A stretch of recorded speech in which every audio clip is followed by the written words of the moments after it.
Hi, my name is Tripti, and in this video, I will be showing you a common issue faced when animating SVG elements using transforms. So, if you have faced this issue, something like, when you're trying to use any transform property in an element and it is not working as expected, then watch this video. So for example, I am trying to rotate this particular square around this blue circle. I want it to rotate on its own, just like that.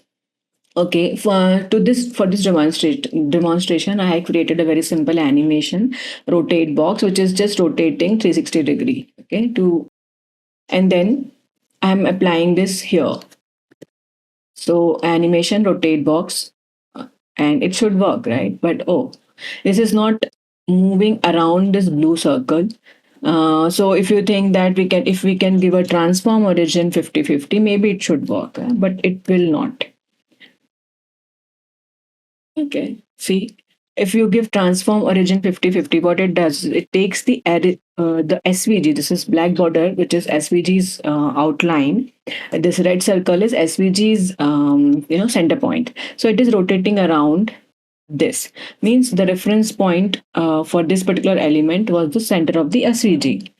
Before transform origin, it was actually moving around the top left corner, which is the default value of the transform origin. Okay, so that is the reason it is not working around the blue circle. Just to make it clear, because by default this element it takes the SVG's origin, SVG's center. Okay, what we want it to take the element center point as a reference. In order to do that, we have a property called transform box fill box.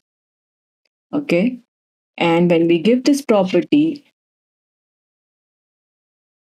it works perfectly fine.